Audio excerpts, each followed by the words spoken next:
Praise God, hallelujah. കർത്താവ് നിങ്ങളെ ധാരാളമായി അനുഗ്രഹിക്കട്ടെ. വീണ്ടും നിങ്ങളോടൊപ്പം ദൈവവചനമായിട്ടായിരിക്കാൻ സ്വർഗത്തിലെ ദൈവമിടയാക്കിയതിനായി ഞാൻ കർത്താവിനെ നന്ദിയോട് സ്തുതിക്കുന്നു. നമ്മുടെ ദൈവം മാറാത്തവനായി, കരുതുന്നവനായി, അത്ഭുതങ്ങളെ ചെയ്യുന്നവനായിട്ട് നമ്മുടെ കൂടെ ഉണ്ടാകും. നമ്മുടെ ദൈവത്തിന് അസാധ്യമായിട്ടൊന്നുമില്ല. ഏത് അസാധ്യതകളെന്ന് ലോകവും സാഹചര്യങ്ങളും പറഞ്ഞിടത്തും അതെ, ആ അസാധ്യതകളെ മുഴുവൻ മാറ്റി നിർത്തിയിട്ട് അവിടെ സാധ്യതയുടെ വഴി തുറക്കുവാനായിട്ട് ശക്തിയുള്ളവനാണ് നമ്മുടെ ദൈവം.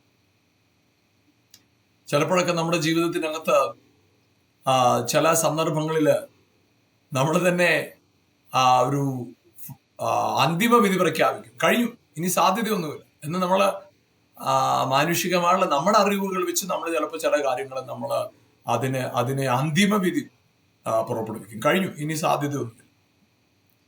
നമുക്കറിയാം, ചിലപ്പോഴൊക്കെ മനുഷ്യര് പറയുന്ന ഒരു വാക്കുണ്ട്, ഞങ്ങൾ ചെയ്യാനുള്ളതെല്ലാം ചെയ്യും, ഇനി നിങ്ങൾ ദൈവത്തോട് പ്രാർത്ഥിക്കും.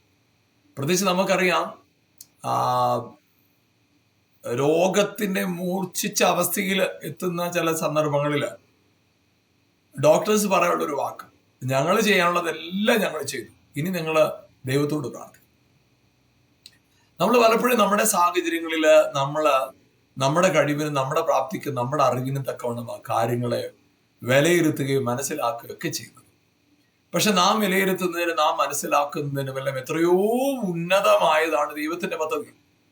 പലപ്പോഴും നമ്മുടെ ജീവിതത്തിലെ ചില സാഹചര്യങ്ങളിൽ ചില കാര്യങ്ങളൊക്കെ കഴിഞ്ഞു എന്ന് നമ്മൾ പറയുന്ന ആ പോയിന്റിൽ നിന്ന് അതെ ഇനി സാധ്യതയില്ല എന്ന് നാം പറഞ്ഞിടത്ത് നിന്ന് സാധ്യതകളുടെ വഴി തുറന്ന് നടത്തുന്ന ഒരു ദൈവമാണ് നമ്മുടെ ദൈവം. അതെ, ആ കർത്താവിന് അസാധ്യമായിട്ടൊന്നുമില്ല. എൻ്റെ ദൈവത്തിന്റെ പ്രവൃത്തിയെ അതിന് പരിമിതി വെക്കാനായിട്ട് ആർക്കും സാധ്യമല്ല. തീർന്നു പോയെന്ന് മനുഷ്യൻ പറയുന്ന അതേ സ്ഥലത്ത് നിന്ന് തന്നെ അത്ഭുത വഴികളെ തുറക്കുവാനായിട്ട് എൻ്റെ കർത്താവിന് സാധിക്കും. അവനെന്നും അത്ഭുതങ്ങളെ ചെയ്യുന്നവർ. നമുക്കറിയാം, കർത്താവിന്റെ പ്രവൃത്തി, കർത്താവായ യേശു ഈ ഭൂമിയിൽ ജഡപ്രകാരം ജീവിച്ച നാടുകളിൽ നാം കാണുന്ന ഒരു കാര്യം, ജനം വിസ്മയിച്ചു. ഇവന്റെ ജ്ഞാനം എവിടെ നിന്ന് എന്ന് ജനം വിസ്മയിച്ചു. അവൻ അത്ഭുത പ്രവൃത്തികൾ കണ്ടിട്ട് ജനം വിസ്മയിച്ചു. അവൻ ഭൂതങ്ങളെ ശാസിക്കുകയും ഭൂതങ്ങൾ അവന്റെ വാക്ക് അനുസരിക്കുകയും ചെയ്തപ്പോൾ ജനം വിസ്മയിച്ചു. ഇപ്പൊ വിസ്മയിക്കുന്ന അമേസ്ഡ് ആ നിലയിൽ, അതായത് അവരെ സംബന്ധിച്ചിടത്തോളം അങ്ങനെ ഒരു സാധ്യത ഇനി ഇല്ല, അങ്ങനെ ഒരു സൗഖ്യം ഉണ്ടാകാൻ പോകുന്നില്ല, അങ്ങനെ ഒരു വിടുതൽ ഉണ്ടാകാൻ പോകുന്നില്ല,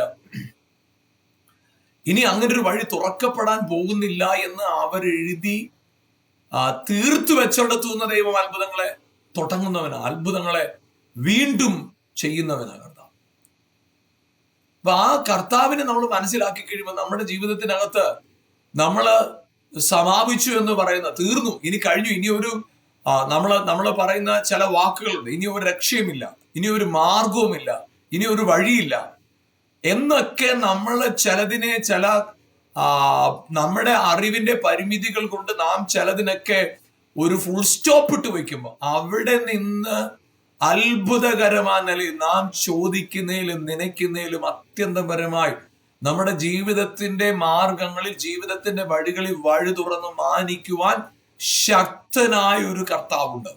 അതെ, ഹല്ലേലൂയ. പ്രിയപ്പെട്ട, അതുകൊണ്ട് നമ്മള് പറയാറില്ലേ, ഇന്ന ആളുടെ വാക്കാണ് അന്തിമ വാക്ക്. ഒരു ഉന്നതനായ ഉദ്യോഗസ്ഥനുണ്ടെന്നിരിക്കട്ടെ, നമ്മൾ പറയും അദ്ദേഹം പറഞ്ഞു കഴിഞ്ഞാൽ പിന്നെ അതിനപ്പുറത്തേക്ക് ഇനി അതിന് വേറെ സംസാരമൊന്നുമില്ല. ചില ഭവനങ്ങളിൽ പണ്ട് കാലത്തുള്ളൊരു സിസ്റ്റം അനുസരിച്ച് ഏറ്റവും തലമുതിർന്ന പിതാവ് അല്ലേ, അദ്ദേഹം ഒരു വാക്ക് പറഞ്ഞു കഴിഞ്ഞാൽ പിന്നെ അതിനപ്പുറത്തൊരു വാക്കില്ല. അപ്പം നമ്മള് പലപ്പോഴും മനുഷ്യരുടെ വാക്കിന്റെ അതിന്റെ എൻഡ്, ആ വാക്കിന്റെ ശക്തി വെച്ച് നമ്മൾ കാര്യങ്ങളെ അളക്കാറുണ്ട് അല്ലേ. നമുക്കറിയാം, ചിലപ്പോഴൊക്കെ ആളുകൾ പറയാറുണ്ട്, അദ്ദേഹം വാക്ക് പറഞ്ഞു കഴിഞ്ഞാൽ പിന്നെ അതിന് മാറ്റമില്ല. അപ്പൊ ഈ വാക്കുകൾ എന്ന് പറയുന്നത് അത്രത്തോളം പ്രസക്തമാണ്. അതുകൊണ്ട് തന്നെയാണ് ദൈവവചനത്തിൽ നമ്മൾ വായിക്കുമ്പോൾ ദൈവവചനത്തിന്, കർത്താവ് പറഞ്ഞ വാക്കുകൾക്ക്, ദൈവവചനത്തിന് ഇത്രത്തോളം പ്രസക്തി. നമ്മൾ പലപ്പോഴും ദൈവവചനത്തിന്റെ ആഴത്തെ നമ്മൾ മനസ്സിലാക്കുന്നില്ല, ദൈവവചനത്തിന്റെ ശക്തിയെ നമ്മൾ തിരിച്ചറിയുന്നില്ല. ദൈവവചനത്തിന്റെ പ്രസക്തിയെ നമ്മൾ പലപ്പോഴും അറിയാതെയും മനസ്സിലാക്കാതെയും പോകണം. പക്ഷേ ദൈവവചനത്തിന്റെ പ്രസക്തിയും അതിന്റെ ശക്തിയും നിങ്ങൾ തിരിച്ചറിയാതെ പോകരുത്. ആ വചനം ഹല്ലേലൂയ നിങ്ങളുടെ ജീവിതത്തിനകത്ത് നിവർത്തിക്കുമെന്ന് പറഞ്ഞ കാര്യങ്ങൾ മുഴുവൻ വചനം നിവർത്തിച്ചിരിക്കും. ഒരു സംശയം വേണ്ട കാര്യത്തിന്. നിങ്ങളോട് കർത്താവ് പറഞ്ഞ സകല വാക്കുകളെയും എന്റെ ദൈവം നിവർത്തിച്ചിരിക്കും. നിങ്ങൾ ഒന്നിനെ കുറിച്ചും ദൈവവചനത്തിനകത്ത് കർത്താവ് നിങ്ങളോടൊരു വാക്ക് പറഞ്ഞതാണെങ്കിൽ നിങ്ങൾ സംശയിക്കേണ്ട കാര്യമില്ല. അവൻ അതിനെ നിവർത്തിപ്പാൻ ശക്തനാണ്. അബ്രഹാമിന്റെ ജീവിതത്തിനകത്തുള്ള ഏറ്റവും വലിയൊരു ഉറപ്പതായിരുന്നു, എന്നോട് വാക്ക് പറഞ്ഞാൽ നിവർത്തിപ്പാൻ ശക്തൻ. അതായിരുന്നു അബ്രഹാമിന്റെ ഉറപ്പ്. നമുക്ക് ദൈവവചനത്തിലുള്ള ഉറപ്പ് വളരെ പ്രധാനപ്പെട്ടു. നമുക്ക് ദൈവവചനത്തിൽ നിന്ന് ഒരു വാക്യം വായിക്കാം. യോഹന്നാന്റെ സുവിശേഷം അതിന്റെ 14-ാമത്തെ അധ്യായം 23-ാമത്തെ വാക്യം. യേശു അവനോട്, എന്നെ സ്നേഹിക്കുന്നവൻ എന്റെ വചനം പ്രമാണിക്കും. എന്റെ പിതാവ് അവനെ സ്നേഹിക്കും, ഞങ്ങൾ അവന്റെ അടുക്കൽ വന്ന് അവനോടുകൂടെ വാസം ചെയ്യും. അടുത്ത 24-ാം വാക്യം പറഞ്ഞ്, എന്നെ സ്നേഹിക്കാത്തവൻ എന്റെ വചനം പ്രമാണിക്കുന്നില്ല. നിങ്ങൾ കേൾക്കുന്ന വചനം എന്റേതല്ല, എന്നെ അയച്ച പിതാവിന്റെ തത്രേ എന്ന് ഉത്തരം പറഞ്ഞു. അപ്പോൾ ഇവിടെ കർത്താവ് പറയുന്ന ഒരു കാര്യം, എന്റെ വചനങ്ങൾ, എന്നെ സ്നേഹിക്കുന്നവൻ എന്റെ വചനം പ്രമാണിക്കും. എന്നെ സ്നേഹിക്കുന്നവൻ എന്റെ വചനം പ്രമാണിക്കും. പ്രിയപ്പെട്ടവർ ചിന്തിച്ചു നോക്കുക, ഈ വചനം പ്രമാണിക്കുക. നമ്മള് മോശയുടെ കാലത്ത് ദൈവം കൽപ്പനകളെ കൊടുത്തിട്ട് അവരോട് പറഞ്ഞു, നിങ്ങളിത് ചെയ്യണം, ഇത് അനുസരിക്കുന്നതാണ് നിങ്ങളുടെ ജീവിതത്തിന്റെ പ്രധാനപ്പെട്ട ഉത്തരവാദിത്വം, നിങ്ങളത് നിർവഹിക്കണം. അത് അവരനുസരിക്കാൻ ബാധ്യസ്ഥരായിരുന്നു, നിർബന്ധിതരായിരുന്നു, അവരത് ചെയ്തു. എന്നാൽ നമുക്കൊരു കാര്യം നന്നായിട്ട് അറിയാം, അവർക്കാർക്കും അതിന്റെ പൂർണ്ണതയിലെത്താൻ സാധിച്ചില്ല. ആ ചെയ്ത് പൂർത്തീകരിക്കപ്പെടാൻ അവർക്ക് ആർക്കും സാധിച്ചില്ല. അങ്ങനെ അവർക്ക് ചെയ്ത് പൂർത്തീകരിക്കാൻ കഴിയാതെ വന്നതുകൊണ്ടാണ് യേശുവിനെ ഭൂമിയിലേക്ക് ഇത് പിതാവാദി അയച്ചത്. അപ്പൊ അവിടെ മനുഷ്യന് പൂർത്തിയാക്കാൻ കഴിയാത്തതിനെ ദൈവം തന്റെ ബലം കൊണ്ട്, തന്റെ ശക്തിയാൽ, തന്റെ നിറവിനാൽ പൂർത്തീകരിച്ചു പുത്രനിലൂടെ. അപ്പൊ അവിടെ മോശയിലൂടെ ദൈവം തന്റെ ജനത്തിൽ നൽകിയ പ്രമാണം എന്ന് പറയുന്നത് അവരെ സംബന്ധിച്ചിടത്തോളം നിർവഹിക്കാവുന്നതിന്റെ ആ പരിമിതിക്ക് അതീതമായിരുന്നു. അവർക്കത് ചെയ്യാനും അതിന്റെ പൂർണ്ണതയിലെത്താനൊക്കെ അവർക്ക് ആഗ്രഹം ഉണ്ടായിരുന്നു. പക്ഷെ അവർക്ക് അത് സാധിക്കുന്ന നിലയിലായിരുന്നില്ല. അവർക്കത് സാധിക്കാതെ പോയി. പക്ഷെ അവർക്കത് സാധിക്കാതെ പോയത് കൊണ്ട്, അവർക്ക് അത് ചെയ്യാൻ സാധിക്കാതെ പോയത് കൊണ്ട് പുത്രനെ ഭൂമിയിലേക്ക് അയച്ച് പുത്രനോട് അതിനെ നിർവഹിച്ചു. നമുക്ക് അവിടെ മനസ്സിലാക്കാൻ കഴിയുന്ന ഒരു കാര്യം, യേശുക്രിസ്തുവിലൂടെ പിതാവായ ദൈവം മോശയ്ക്ക് നൽകിയ സകല പ്രമാണത്തെ നിവർത്തിക്കുക ചെയ്തു. റോമാലേഖനം 10:4 പറയുന്നത് ക്രിസ്തു ന്യായപ്രമാണത്തിന്റെ അവസാനം. Christ is the end of the law. ക്രിസ്തു ന്യായപ്രമാണത്തിന്റെ അവസാനം. ക്രിസ്തുവിൽ ന്യായപ്രമാണത്തിന് ഫുൾ സ്റ്റോപ്പ് ഇട്ടു. അതേ പ്രിയപ്പെട്ടവർ, നമ്മുടെ ജീവിതത്തിനകത്ത് നമ്മൾ പലപ്പോഴും ഹല്ലേലൂയ നമ്മുടെ ജീവിതത്തിനകത്ത് ഈ പ്രമാണം എന്ന് കേൾക്കുമ്പോൾ നമ്മൾ അറിയാതെ തെറ്റിദ്ധരിക്കുന്ന ഒരു കാര്യമുണ്ട്. പ്രമാണം, ഈ ലോ എന്ന ഇംഗ്ലീഷിൽ ലോ, മലയാളത്തിൽ ഇത് പ്രമാണം എന്ന് പറയുമ്പോൾ നമ്മൾ അനുസരിക്കാൻ നിർബന്ധിക്കപ്പെടുന്ന ഒരു കാര്യമാണ് പ്രമാണം. അത് അനുസരിച്ചേ പറ്റൂ. അപ്പൊ ദൈവം മോശയിലൂടെ കൊടുത്ത പ്രമാണം, അനുസരണത്തിന്റെ കൽപ്പനകൾ അനുസരിക്കണം. അനുസരിക്കാതെ വന്നാൽ ശിക്ഷയുണ്ട്. അനുസരിക്കാതെ വന്നാൽ അതിൻ്റെതായ പരിണിത ഫലങ്ങൾ ഉണ്ടെന്ന് ദൈവം കൽപ്പിച്ച് നൽകിയതായ പ്രമാണങ്ങളാണ്. അവരത് നിവർത്തിക്കാൻ ആവോളം ശ്രമിച്ചെങ്കിലും സാധിക്കാതെ. പക്ഷെ ഇവിടെ നമ്മൾ കാണുന്നത് എന്റെ കൽപ്പനകൾ, എന്റെ വചനം, കർത്താവിന്റെ വചനം പ്രമാണിക്കും. നമുക്ക് ഈ ദൈവവചനത്തിൽ കാണാൻ കഴിയുന്ന ഒരു കാര്യം, കർത്താവ് ജനത്തോട് പറഞ്ഞ പ്രമാണത്തില് കർത്താവ് ആദ്യം പറഞ്ഞു തുടങ്ങിയ ഒരു മെസ്സേജ് ഇതാണ്. അവിടെ പറഞ്ഞൊരു കാര്യം എന്നാൽ ദൈവരാജ്യം സമീപിച്ചിരിക്കുന്നു, ആകയാൽ മാനസാന്തരപ്പെടണം, സുവിശേഷത്തിൽ വിശ്വസിക്കണം. രണ്ട് കാര്യമാണ്, റിപ്പന്റ് ആൻഡ് ബിലീവ്. അപ്പൊ അവിടെ കർത്താവ് തന്റെ മുമ്പിൽ വന്നുകൂടിയ ജനാവലിയോട് കർത്താവ് പറഞ്ഞൊരു കാര്യമാണ്, മാനസാന്തരപ്പെടുക, റിപ്പന്റ്, മനസ്സ് പുതുക്കുക. നിങ്ങളുടെ മനസ്സിനകത്തൊരു മാറ്റം ഉണ്ടാകട്ടെ. നിങ്ങളുടെ പ്രവർത്തികളിലാണ് നിങ്ങൾ ഇപ്പോൾ മാറ്റത്തിന് പരമാവധി ശ്രമിക്കുന്നത്. നിങ്ങൾ ഓടുന്നു, നിങ്ങൾ ശ്രമിക്കുന്നു, നിങ്ങൾ യാഗമർപ്പിക്കുന്നു, നിങ്ങൾ പുണ്യപ്രവൃത്തികൾ ചെയ്യുന്നു, നല്ല കാര്യങ്ങൾ ചെയ്യുന്നു, ആഘോഷങ്ങളെ നടത്തുന്നു. കൊടുക്കുന്നു, പല കാര്യങ്ങളും നിങ്ങൾ ചെയ്യുന്നുണ്ട്. പക്ഷെ ഇതെല്ലാം നിങ്ങൾ ചെയ്യുമ്പോഴും നിങ്ങളുടെ പ്രവർത്തികളുടെ ഓട്ടത്തിൽ നിങ്ങൾക്ക് പലപ്പോഴും ചെയ്തെടുക്കാൻ സാധിക്കാത്തൊരു കാര്യമുണ്ട്. ദൈവം പറഞ്ഞ പ്രവൃത്തിയുടെ പൂർണ്ണതയിൽ ഇവർക്ക് എത്താൻ സാധിച്ചില്ല. അപ്പൊ അവരോട് കർത്താവ് പറയുന്നത്, നിങ്ങളുടെ പ്രവർത്തികളെ വിട്ടിച്ച് നിങ്ങളുടെ മനസ്സിനൊന്ന് രൂപാന്തരപ്പെടുത്തും, മാനസാന്തരപ്പെട്ട് സുവിശേഷത്തിൽ വിശ്വസിക്കുക. അപ്പൊ അവിടെ മാനസാന്തരപ്പെടുക, സുവിശേഷത്തിൽ വിശ്വസിക്കുക. എന്താണ് ഈ സുവിശേഷത്തിൽ വിശ്വസിക്കുക എന്ന് പറയുന്നത്? അതായത് സുവിശേഷത്തെ കുറിച്ച് നമ്മൾ ദൈവവചനത്തിൽ വായിക്കുമ്പോൾ സുവിശേഷം, നല്ല വിശേഷം. എന്താണ് നല്ല വിശേഷം? അതായത് അവർ അന്നുവരെയും ന്യായപ്രമാണത്തിന്റെ കൽപ്പനകളെ തങ്ങളുടെ ജീവന്റെ ശക്തി ഉപയോഗിച്ച് എങ്ങനെങ്കിലും നിവർത്തിക്കാൻ അവർ ജീവിതത്തിന്റെ പരമാവധിയുള്ള സ്റ്റെപ്പുകളിൽ അവര് ശ്രമിച്ചിട്ടും ശ്രമം വിഫലമായി എന്ന നിലയിലോളം അവർ പരാജയത്തിന്റെ ആഴത്തിൽ കിടക്കുന്ന സമയം, എങ്ങനെ അടുത്ത ലെവലിലേക്ക് പോകുമെന്ന് അറിയാതെ അങ്ങനെ അവർ നിരാശപ്പെട്ടിരിക്കുന്ന സമയം, അതായത് അവരുടെ ശ്രമങ്ങളെല്ലാം പരാജയപ്പെട്ടു. ആ സമയത്ത് കർത്താവിന്റെ സുവിശേഷം ഇതാണ് പറയപ്പെട്ടത്.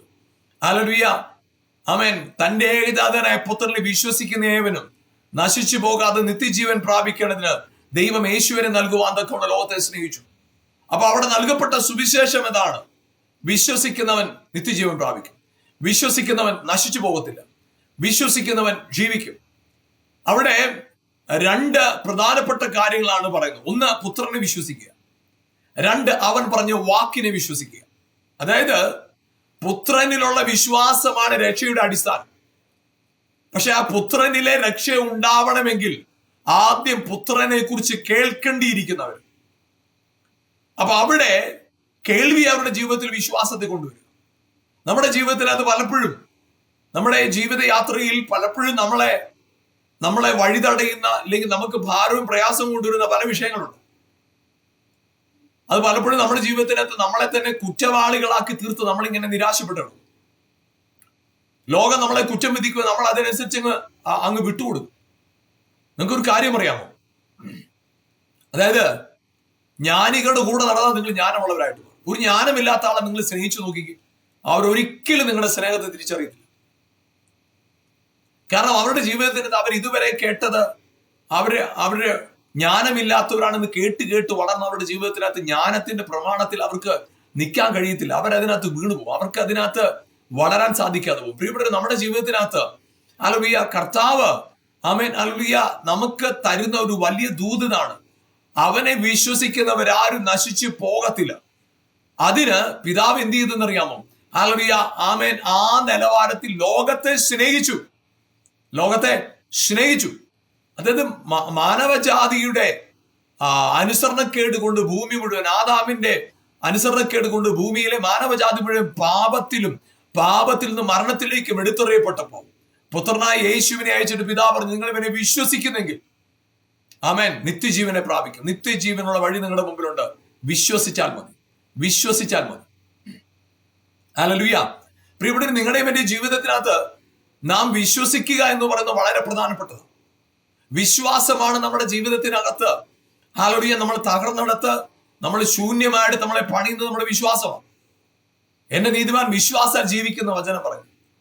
അപ്പൊ ഇവിടെ കർത്താവ് പറയുന്ന ഒരു കാര്യം, ഈ യോഹന്നാന്റെ സുവിശേഷം 14-ാം അധ്യായത്തിൽ കർത്താവ് പറയുന്ന ഒരു കാര്യം ഇതാണ്: എന്നെ സ്നേഹിക്കുന്നവൻ എന്റെ വചനം പ്രമാണിക്കും. എന്റെ വചനം പ്രമാണിക്കുക എന്ന് പറയുന്നത് ചെയ്യുക എന്നതല്ല. ഇവിടെ യേശുവിന്റെ വചനത്തെ പ്രമാണിക്കുക എന്ന് പറഞ്ഞ് യേശു എന്തെങ്കിലും ചെയ്യാനായിട്ട് കൽപ്പിക്കുകയല്ല ചെയ്യുന്നത്. യേശു പറഞ്ഞ പ്രധാനപ്പെട്ട കാര്യം പിതാവിനെ വിശ്വസിക്കുക, പുത്രനെ വിശ്വസിക്കുക, എന്നിൽ വിശ്വസിക്കുക. യേശുവിനെ പറയാൻ ഒരു കാര്യമുള്ളൂ, യേശുവിൽ വിശ്വസിക്കുക. അപ്പൊ യേശുവിന്റെ കൽപ്പന എന്താണ്? യേശുവിൽ വിശ്വസിക്കുക, ക്രിസ്തുവിൽ വിശ്വസിക്കുക.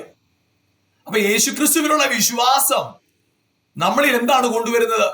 യേശു ദൈവത്തിന്റെ പുത്രനാണെന്ന് ഒരു വ്യക്തി വിശ്വസിക്കുമ്പോൾ, യേശു ക്രിസ്തു ദൈവത്തിന്റെ പുത്രനാണെന്ന് ഒരു വ്യക്തി വിശ്വസിക്കുമ്പോൾ, യേശു ദൈവത്തിന്റെ പുത്രനാണെന്നുള്ള വിശ്വാസത്താൽ അങ്ങനെ വിശ്വസിക്കുന്ന വ്യക്തിയും ദൈവത്തിന്റെ പുത്രനായി മാറുക, അവനെ കൈക്കൊണ്ട് അവന്റെ നാമത്തിൽ വിശ്വസിക്കുന്നവർ ദൈവ മക്കളാകാൻ അധികാരം ലഭിച്ചു.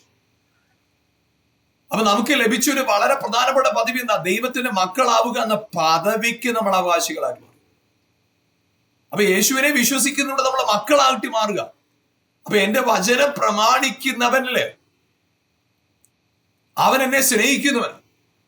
ദൈവത്തെ സ്നേഹിക്കുന്നു, ദൈവത്തിനെ പ്രമാണിക്കുന്നവന്റെ അടുക്കൽ ദൈവം, ഹല്ലേലൂയ, കർത്താവ് പറയുന്ന ഒരു കാര്യം ഇതാ, ഞങ്ങൾ വന്ന് അവനോട് കൂടെ വസിക്കും. അപ്പൊ ദൈവത്തെ സ്നേഹിക്കുന്ന ഒരു വ്യക്തിയുടെ അകത്ത് അവനോട് തന്നെ പറഞ്ഞുറപ്പിക്കേണ്ട ഒരു കാര്യമുണ്ട്, ഗോഡ് ഈസ് ഇൻ മീ, കർത്താവ് എന്റെ അകത്തിരിക്കുക. ഇന്ന് പലപ്പോഴും ദൈവത്തെ തേടിയുള്ള മനുഷ്യന്റെ യാത്രയിൽ പലപ്പോഴും മനുഷ്യന് പല നഷ്ടങ്ങൾ സംഭവിക്കാറുണ്ട്. ഏറ്റവും പ്രധാനമായിട്ട് സംഭവിക്കുന്ന ഒരു ആത്മീയ ജീവിതത്തിൽ തന്നെ നഷ്ടം ഉണ്ടാവും. കാരണം അവനെ സംബന്ധിച്ചിടത്തോളം അവൻ ദൈവത്തെ തേടി നടക്കും. എവിടെ അത്ഭുതം നടക്കും, എവിടെ വിടുതലുണ്ടാകും, എവിടെയാണ് എന്റെ വിഷയത്തിന് പരിഹാരം ഉണ്ടാകും, ഓട്ടമാണ്. അങ്ങനെ മനുഷ്യൻ ഓടുമ്പോ പലപ്പോഴും മനുഷ്യനിൽ പറ്റുന്ന ഏറ്റവും വലിയൊരു വീഴ്ച, അപാകത എന്ന് പറയുന്നത്, ആ ഓട്ടത്തിന് മധ്യേ തന്നിൽ വസിക്കുന്ന ദൈവത്തെ അവൻ അറിയാതെ പോവുക. ദൈവം നമ്മിലാണ് വസിക്കുന്നത്. ദൈവം നമ്മിൽ വസിക്കുക, അതായത് അവന്റെ കൽപ്പനകളെ പ്രമാണിക്കുക എന്ന് പറഞ്ഞാൽ നാം തിരിച്ചറിയണം, God is in me, Christ is in me, the hope of glory. ഇത് ദൈവത്തിന്റെ വചനത്തെ വിശ്വസിക്കുന്നവൻ, ദൈവത്തിന്റെ കൽപ്പനകളെ പ്രമാണിക്കുന്നവൻ, ദൈവത്തെ സ്നേഹിക്കുന്നവൻ, അവന്റെ വചനത്തെ ഹല്ലേലൂയ പ്രമാണിക്കും. ആ വചനത്തെ പ്രമാണിക്കുന്നവനില് ദൈവം വന്ന് വസിക്കുക. പ്രിയപ്പെട്ടവർ ചിന്തിച്ചു നോക്കിക്കേ. അതായത് നമ്മൾ കുറച്ചുകൂടെ ഭംഗിയായിട്ടൊന്ന് മനസ്സിലാക്കാൻ ശ്രമിച്ചാൽ, യേശു നിങ്ങളിൽ ഉണ്ടെന്ന് പറയുന്നവനാണ് ദൈവം എന്നിൽ വസിക്കുന്നുവെന്ന്, ക്രിസ്തു എന്നിൽ വസിക്കുന്നു എന്ന് വിശ്വസിക്കുന്നവനാണ് ശരിക്കും ദൈവത്തെ സ്നേഹിക്കുന്നത്. ദൈവം എന്നിൽ വസിക്കുന്നു എന്ന് വിശ്വസിക്കുന്നവനാണ് ശരിക്കും ദൈവത്തിൽ വിശ്വസിക്കുന്നത്. അതായത് പ്രിയപ്പെട്ടവർ, നമ്മള് ദൈവത്തെ മനസ്സിലാക്കുവാനായിട്ട് പല വിധത്തിലുള്ള മുഖാന്തരങ്ങൾ നമ്മുടെ മുമ്പിലുണ്ട്. അപ്പൊ നമ്മളെല്ലാവരും മനസ്സിലാക്കുന്ന എന്താ? ദൈവത്തിന്റെ ദൈവികതയുടെ ഭാവം, ഉന്നതങ്ങളിൽ വസിക്കുന്ന ഒരു ദൈവം, മനുഷ്യന് അടുത്തുകൂടാൻ കഴിയാത്തൊരു ദൈവം. എന്നാൽ പ്രിയപ്പെട്ട ഒരു ദൈവത്തിന് അങ്ങനെ ഇരിക്കാനല്ല താല്പര്യം. ചിന്തിച്ചു നോക്കുക, ആദാം പാപം ചെയ്തു. പാപം ചെയ്ത് ആദാം ദൈവത്തിന്റെ അടുക്കലേക്ക് വന്നില്ല. വീഴ്ച പറ്റിയാൽ ഉടനെ ദൈവമേ എന്നോട് ക്ഷമിക്കണമേ ദൈവസന്നിധിയിലേക്ക് ഓടി വന്നില്ല. പാപം ചെയ്ത ആദാം ദൈവത്തെ വിട്ട് ഓടി മറഞ്ഞപ്പോ, ദൈവത്തിന്റെ സാന്നിധ്യത്തിൽ നിന്ന് ഓടി മറഞ്ഞപ്പോ, ദൈവത്തിൽ നിന്ന് അകന്നു പോയപ്പോ, പാപം ചെയ്ത ആദാം ദൈവത്തെ ഭയന്ന് ഒളിച്ചപ്പോ, അവൻ പാപം ചെയ്തു എന്ന് അറിഞ്ഞിട്ട് പോലും ദൈവം അവനെ തേടി വരിക. ദൈവം അവനെ തേടി വരിക. പിന്നീടും ദൈവവും മനുഷ്യനുള്ള ബന്ധമൊന്നും ഇല്ലാതാകുന്നില്ല. നമുക്കറിയാം, ആദം കായീന് ജന്മം നൽകി പറഞ്ഞൊരു ദൈവം എനിക്കൊരു പ്രജയെ നൽകി. ഹാബേലിന്റെ പ്രാർത്ഥന ദൈവം കേട്ടു. ഹാബേലിന്റെ പ്രാർത്ഥന മാത്രമാണ്. ഹാബേലിനെ കൊന്ന കായീന്റെ പ്രാർത്ഥന ദൈവം കേട്ടു. ഹാനോക്കിന്റെ കൂടെ ദൈവം നടന്നു. നോഹയുടെ കൂടെ ദൈവം നടന്നു. നോഹയോട് സംസാരിച്ചു. അപ്പൊ ഇവിടെ എല്ലാം കാണുന്നത് ദൈവത്തെ വിട്ട് മനുഷ്യൻ അകന്നു പോയപ്പോഴും ദൈവം മനുഷ്യനോട് കൂടെ വസിക്കാൻ ആഗ്രഹിക്കുന്നവനാണ് നമ്മുടെ ദൈവം. എന്നാൽ ഇന്ന് മനുഷ്യർക്ക് പലർക്കും താല്പര്യവും ഇഷ്ടവും മനസ്സിലാക്കാൻ ഈസിയും ഏതെങ്കിലും ഒരു മനുഷ്യൻ അടുത്തുകൂടാൻ കഴിയാത്തൊരു സ്ഥലത്ത് വസിക്കുന്ന ദൈവത്തെക്കുറിച്ച് കേൾക്കുമ്പോൾ, അല്ലെങ്കിൽ ചില പ്രത്യേക വ്യക്തിത്വങ്ങളിൽ മാത്രം ദൈവം വസിക്കുന്നത് കേൾക്കുമ്പോൾ അത് വിശ്വസിക്കാനും മനസ്സിലാക്കാനും അതിനുവേണ്ടി എന്തും ചെയ്യാനും മനുഷ്യൻ തയ്യാറാണ്. എന്നാൽ ദൈവം ആഗ്രഹിക്കുന്ന എവിടെയോ ഒരു സ്ഥലത്ത് മനുഷ്യന് മാറിയിരിക്കാനല്ല കർത്താവ് ആഗ്രഹിക്കുന്നത്. കർത്താവ് ആഗ്രഹിക്കുന്നത് മനുഷ്യന്റെ കൂടെ വസിക്കാനായിട്ട്. അതുകൊണ്ടാണ് യേശുവിന്റെ ജനനത്തിങ്കൽ ദൂതൻ മറിയോട് വന്ന് പറഞ്ഞൊരു കാര്യം ഇത്, കന്യക ഗർഭിണിയായ ഒരു മകനെ പ്രസവിക്കുക, അവന് ദൈവം നമ്മോടുകൂടെ എന്ന് അർത്ഥമുള്ള ഇമ്മാനുവേൽ എന്ന് പേർ പിടിക്കും. പുനരുത്ഥാനം ചെയ്ത കർത്താവ് പറഞ്ഞൊരു കാര്യം എന്താ? ലോകത്തിന്റെ അവസാനത്തോളം എല്ലാ നാളും ഞാൻ നിങ്ങളുടെ കൂടെ ഉണ്ട്. അപ്പൊ നിങ്ങൾ ദൈവത്തെ ഒന്ന് മനസ്സിലാക്കുക. ദൈവം നിങ്ങളെ വിട്ട്, നമ്മെ വിട്ട് അകന്നിരിക്കാൻ ആഗ്രഹിക്കുന്നവനല്ല. ദൂരെ മാറിപ്പോയി നമ്മുടെ മുമ്പില് വന്ന് നിൽക്കാതെ ഒളിച്ചു പാർക്കാൻ ആഗ്രഹിക്കുന്ന ഒരു ദൈവമല്ല നമ്മുടെ ദൈവം. നമ്മിൽ വസിക്കാൻ ആഗ്രഹിക്കുന്നവനാണ് നമ്മുടെ ദൈവം. നമ്മുടെ കൂടെ വസിക്കാൻ ആഗ്രഹിക്കുന്നവനാണ് നമ്മുടെ ദൈവം. ഹല്ലേലൂയ. എന്റെ വചനം, എന്നെ സ്നേഹിക്കുന്നവൻ എന്റെ വചനം പ്രമാണിക്കും. ഞാനും പിതാവ് അവന്റെ അടുക്കൽ അവനോട് വാസം ചെയ്യും. അതായത് നമുക്ക് ദൈവത്തെ നിങ്ങൾ സ്നേഹിക്കുന്നെങ്കിൽ, ദൈവത്തെ സ്നേഹിക്കുന്ന ഒരു വ്യക്തി, അവന്റെ ഉള്ളിലൊരു ആഴമേറിയൊരു ബോധ്യം ഉണ്ടാകണം. Yes, God is in me. കർത്താവ് എന്റെ അകത്തിരിപ്പുണ്ട്, കർത്താവ് എന്നിൽ വസിക്കുക. അതുകൊണ്ടാണ് 1 കൊരിന്ത്യർ ലേഖനം 3:14 പറയുന്നത്, നിങ്ങൾ ദൈവത്തിന്റെ മന്ദിരം. ആ 1 കൊരിന്ത്യർ ലേഖനം 1:16 നമ്മളെ ഉറപ്പിച്ച് പറയുകയാണ്, നിങ്ങൾ ദൈവത്തിന്റെ മന്ദിരമെന്ന്, ദൈവത്തിന്റെ ആത്മാവ് നിങ്ങളിൽ വസിക്കുന്നു എന്ന് നിങ്ങൾ അറിയുന്നില്ലയോ? അപ്പൊ ദൈവം നമ്മളിൽ വസിക്കുക. നമ്മിൽ വസിക്കുന്ന ദൈവം നമ്മുടെ ജീവിതത്തിനകത്ത് നന്മയല്ലാതെ ഒന്നും ചെയ്യുന്നില്ല. സകലത് നന്മയ്ക്കായി കൂടി വ്യാപരിപ്പിക്കുന്ന വചനം പറയും. അപ്പൊ നമ്മുടെ അകത്തൊരു ബോധ്യം ഉണ്ടാകട്ടെ, ഞാൻ ദൈവത്തിൽ നിന്ന് അകന്നവനല്ല. ദൈവം എന്നിൽ നിന്നും അകന്നു വസിക്കാൻ ആഗ്രഹിക്കുന്നുമില്ല. ഞാൻ അവനിലാണ്. അവൻ എൻ്റെ അകത്താണ്, ഞാൻ അവനിലാണ്. ഇവിടെ ഒരു കർത്താവിനോട് നിങ്ങളുടെ ഉള്ളിൽ സ്നേഹമുണ്ടെങ്കിൽ, നിങ്ങളുടെ ഉള്ളു തുറന്ന് മനസ്സിലാക്കേണ്ട രഹസ്യമുണ്ട്. നിങ്ങളുടെ ഉള്ളു തുറന്ന് മനസ്സിലാക്കേണ്ട രഹസ്യമുണ്ട്. ദൈവം നിങ്ങളിൽ വസിക്കാം. ദൈവം നിങ്ങളുടെ അകത്ത് വസിക്കാം. പ്രിയപ്പെട്ടവർ, ചിന്തിച്ചു നോക്കിക്കേ. ദൈവം നിങ്ങളുടെ ഉള്ളിൽ വസിക്കുക. നമുക്കറിയാം, മനുഷ്യന്റെ ബുദ്ധിക്ക് ദൈവം എന്ന് പറയുമ്പോൾ തന്നെ മനുഷ്യന്റെ ഉള്ളിൽ വരുന്ന ഒരു ഭയം. സീനായ് മലയിൽ കർത്താവ് ഇറങ്ങിയപ്പോ അവിടെ പുകയുണ്ടായി, മല കുലുങ്ങി, ഇടിമുഴക്കം, ഒരു ഭീകര അന്തരീക്ഷമാണ്. ജനം പറഞ്ഞു, ദൈവം ഞങ്ങളോട് സംസാരിക്കണം. മോശ സംസാരിച്ചത് അത്രത്തോളം ഭയമായിരുന്നു.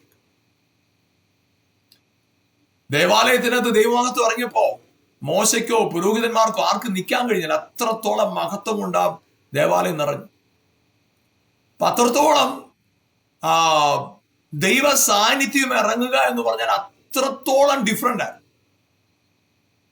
ദൈവ സാന്നിധ്യത്തിന്റെ ആ ബോധ്യം അവരുടെ അകത്ത് ഭയമാണ് വിതച്ചത്. ഭയം. അങ്ങനെ ദൈവ സാന്നിധ്യം അവരുടെ ഉള്ളിൽ ഭയത്തെ വിതച്ചെങ്കിൽ ഭയം അവരുടെ അകത്ത് തോന്നി. എന്നാൽ യേശു ഈ ഭൂമിയിൽ വന്ന് നിങ്ങളുടെയും എന്റെയും പാപത്തിന് വില കൊടുത്തു.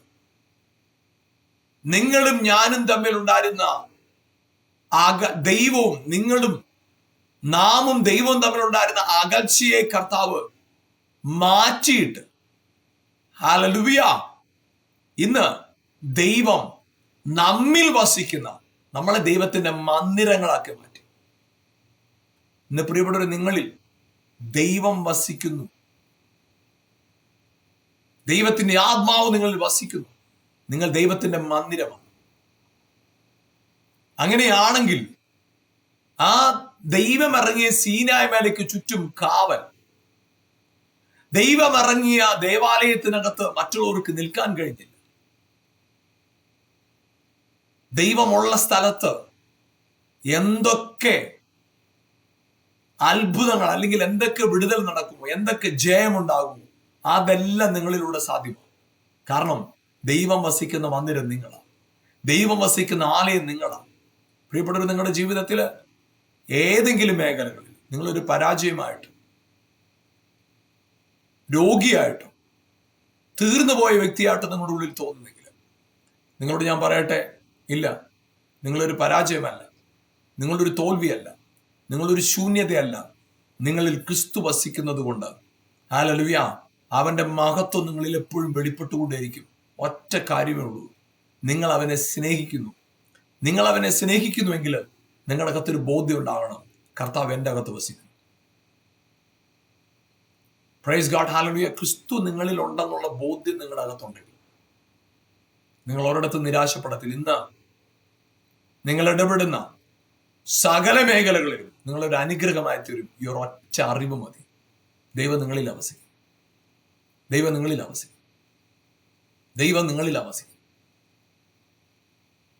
ഞാൻ പാപിയാണ്, ഞാൻ കുറവുള്ളവനാണ്, നിങ്ങൾക്ക് പലതും പറയാം. പക്ഷേ എൻ്റെ കർത്താവ് ഹല്ലേലൂയ നിങ്ങളിൽ വസിക്കുന്നു. നിങ്ങളിൽ വസിക്കുന്നു. ആ തിരിച്ചറിവ് നിങ്ങളുടെ പാപത്തിൽ നിന്ന് വളരെ ലഘുവായിട്ട് നിങ്ങൾക്ക് പുറത്തു വരാൻ ആ ഒരൊറ്റ അറിവ് മതി. ഇന്ന് നിങ്ങൾ ആ ബോധ്യത്തോടെ സ്റ്റെപ്പുകൾ എടുക്കാം. അനുഗ്രഹമായി തീരുന്നത്. നമുക്ക് ഒരുമിച്ച് പ്രാർത്ഥിക്കാം. ഞങ്ങളുടെ നല്ല കർത്താവേ, യേശുവിന്റെ നാമത്തിൽ എന്നെ കണ്ടുകൊണ്ടിരിക്കുന്ന പ്രിയപ്പെട്ടവരൊക്കെ പ്രാർത്ഥിക്കുന്നവരുടെ ഉള്ളിൽ കർത്താവ് അവരിൽ വസിക്കുന്നു എന്നുള്ള ബോധ്യം കൊണ്ട് അവരെ നിറയ്ക്കണം. അവരുടെ നിരാശകൾ, ഭയങ്ങൾ, ഭാരങ്ങൾ, എല്ലാ ആകുലതകളും അവരുടെ ഹൃദയങ്ങളെ വിട്ടുമാറട്ടെ. ഇപ്പോൾ തന്നെ കർത്താവിന്റെ ജീവൻ അവരിലേക്ക് ഒഴുകട്ടെ. അസാധാരണമായ വിടുതൽ അവരിൽ ഇപ്പോൾ തന്നെ സംഭവിക്കട്ടെ. കുറ്റബോധങ്ങൾ മാറിപ്പോകട്ടെ. കർത്താവിന്റെ ഉള്ളിലെ ഈ ബോധ്യം, ദൈവം എന്നിൽ വസിക്കുന്നു എന്ന ബോധ്യം അവരുടെ അകത്ത് കൊടുക്കണം. ആ ബോധ്യത്തിൽ സാഹചര്യങ്ങളെ ജയിക്കാൻ പരിശുദ്ധാത്മാവെ അങ്ങ് സഹായിക്കണം. എല്ലാ പ്രതിസന്ധികളെയും ദൈവം എന്നിൽ വസിക്കുന്നു എന്നുള്ള ആഴമേറിയ യഥാർത്ഥ ബോധത്തിൽ കാര്യങ്ങളെ തിരിച്ചറിഞ്ഞ് ജയം പ്രാപിപ്പാൻ അവരെ സഹായിക്കണം. യേശുവിന്റെ നാമത്തിൽ രോഗികളായിട്ടുള്ളവർക്ക് പ്രാർത്ഥിക്കുന്നു. ഇപ്പോൾ തന്നെ യേശുവിന്റെ നാമത്തിൽ ആ രോഗ അവസ്ഥകൾ മാറട്ടെ. സൗഖ്യമാക്കുന്ന ശക്തി അവരോരോരുത്തരിലും വെളിപ്പെടുവാൻ പ്രാർത്ഥിക്കുന്നു. പൂർണ്ണമായ വിടുതൽ അവരിൽ ഉണ്ടാകട്ടെ. പരിപൂർണ വിടുതൽ ഉണ്ടാകട്ടെ. പരിപൂർണ വിടുതൽ ഉണ്ടാകട്ടെ. പരിപൂർണ വിടുതൽ ഉണ്ടാകട്ടെ. ജയത്തോടെ വാഴാൻ സഹായിക്കണം. അനുഗ്രഹിച്ച് പ്രാർത്ഥിക്കും യേശുവിൻ നാമത്തിൽ പിതാവേ, ആമേൻ, ആമേൻ, ഹല്ലേലൂയ. കർത്താവ് നിങ്ങളെ ധാരാളമായി അനുഗ്രഹിക്കട്ടെ. നമ്മുടെ ഉള്ളില് ഓരോ നിമിഷവും നമ്മളെ ഭരിച്ച് നടത്തേണ്ട ഒരു ചിന്തയാണ് ഐ എം ഇൻ ക്രൈസ്റ്റ്. ഞാൻ കൂടെ പറയുന്ന ഒരു കാര്യമുണ്ട്. I am in Christ, Christ is in me, we are one. നമ്മുടെ കർത്താവിലാണെന്നുള്ള ബോധ്യത്തിൽ വേണം നിൽക്കാനായിട്ട്. നിങ്ങളുടെ ജീവിതത്തിലെ എല്ലാ മേഖലകളിലും ജയാളികളായി തീരുവാൻ ഇതിലും വലിയൊരു രഹസ്യം വേറെയില്ല. നിങ്ങൾ ഈ പ്രോഗ്രാം കാണാനായിട്ട് സമയം കണ്ടെത്തിയതിൽ വളരെ സന്തോഷം. നിങ്ങൾ തുടർച്ചയായിട്ട് പ്രോഗ്രാം കാണുകയും നിങ്ങളുടെ പ്രിയപ്പെട്ടവർക്ക് ഈ പ്രോഗ്രാം പരിചയപ്പെടുത്തുകയും ചെയ്യുക. www.tentofglory.org tentofglory.org എന്ന വെബ്സൈറ്റിൽ ഞങ്ങളുടെ പ്രോഗ്രാമുകളെ കുറിച്ചും ഞങ്ങളുടെ ശുശ്രൂഷകളെ കുറിച്ചും കൂടുതൽ അറിവുകൾ, കൂടുതൽ വിശദ വിവരങ്ങൾ അതിലൂടെ നിങ്ങൾക്ക് മനസ്സിലാക്കാൻ സാധിക്കും. ഞങ്ങളുടെ വെബ്സൈറ്റ് വിസിറ്റ് ചെയ്യുക. ഈ പ്രോഗ്രാമിനെ ഓർത്ത് നിങ്ങൾ പ്രാർത്ഥിക്കുകയും ചെയ്യുക. കർത്താവ് നിങ്ങളെ ധാരാളമായി അനുഗ്രഹിക്കുമാറാകട്ടെ. ആമേൻ.